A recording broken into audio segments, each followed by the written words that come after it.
Come on. Don't let them do this to me. I'm not well. A large number of the women there have been through traumatic experiences. I was near an explosion. Everyone else died. As many of half of them may be rape victims. There are women there who have been tortured. There are women who have been trafficked. These are all people that are on the list that the Home Office says should not ordinarily be detained, and yet they're there. This new play is called The Scar Test. It's touring theatres, schools and colleges and looks at life inside Yarl's Wood. About a year and a half ago, I read an article and I was really shocked because I didn't actually realise that the detention centres existed and that was what was happening. I wanted people to know that Yarl's Wood as a place exists and that there are lots and lots of detention centres up and down the country, and this is where, British taxpayers' money are going into. When we did the show in London, 75% of the audience had never heard of Yarl's Wood or detention centres. You're just settling in here. Probably been through a lot, I expect. We couldn't get access into Yarl's Wood, so what we did was the next best thing. We did interviews with the Befrienders, who are a voluntary organisation who visit the women every week. I heard the place was being built and I was rather surprised. It seemed a very harsh thing to do, to lock people up because they weren't allowed to stay here. Then I discovered the Befrienders and thought, oh, I could do that, visit once a week. And really shocked by how difficult women there found it. The system treats people appallingly. It's quite shocking. You've nothing to worry about, because we'll be watching you, like you would a sleeping child. You lucky thing. It can be very stressful, but part of the role of a befriender is to just keep calm and to be in a very kind of empathetic kind of zone. There's Yarl's Wood. 2 weeks ago, the prison's watchdog described Yarl's Wood Immigration Detention Centre as a place of national concern. There are 12 centres like it in the UK, Yarl's Wood being the one for women. It opened in 2001 and cost £100 million. It can house 410 people. It's designed to hold foreign nationals being removed from the UK. Yeah, this fence is huge. It's massive, yeah. Up there, this is the back entrance.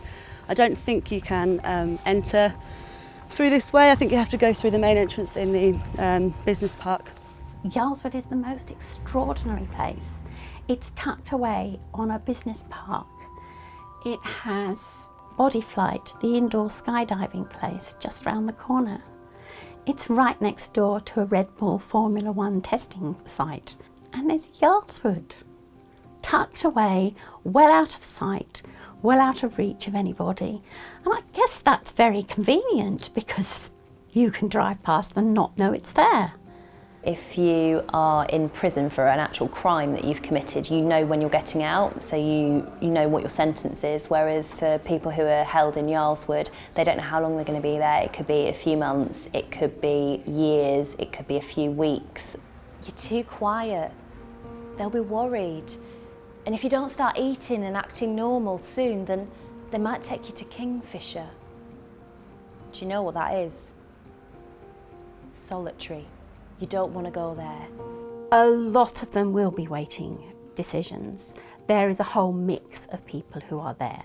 There will be people who have simply overstayed, people who have been here from a child, and they get to university age and find they can't go to university because they don't have status. My parents were illegal, and when I was born they never registered me. They were scared they'd get found out, so I'm illegal too.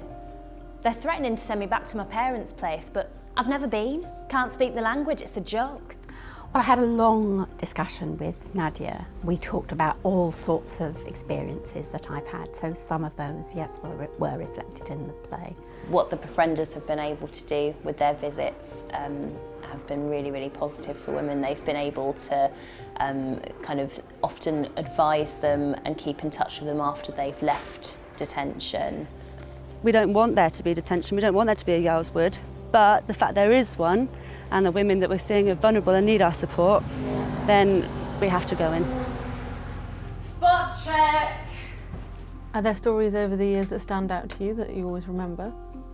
Oh yes, there are a number. The woman I know best actually lived with us for nearly a year. She had a very good marriage and she loved her husband. She had 4 children. Her husband suddenly died and she was told that her brother-in-law would look after her, and she was beaten and raped on a frequent basis, often in front of her children. Didn't know you could get that in the shop here. Well, she must have done. Where else would she have got it from? A friend made arrangements for her to leave, was assured her children would be able to come and join her once she was settled. Looks like a diary. God, what has she got to write about? She was put on a plane. She stopped here to change planes. All the documents she was using were fake. Unknown to her, she just had what she was given. She was sent to prison for having false documents and then came to Yarlswood, and she had just learnt that her son had been beaten to death by a brother-in-law. She could still be sent back. And she's still terrified of her brother-in-law. I've cried a lot over Yarlswood. Do you accept that the Home Office has to regulate our borders and find some way of helping people exit the country? Yes, of course there needs to be, but I don't see why it should include locking them up for months on end.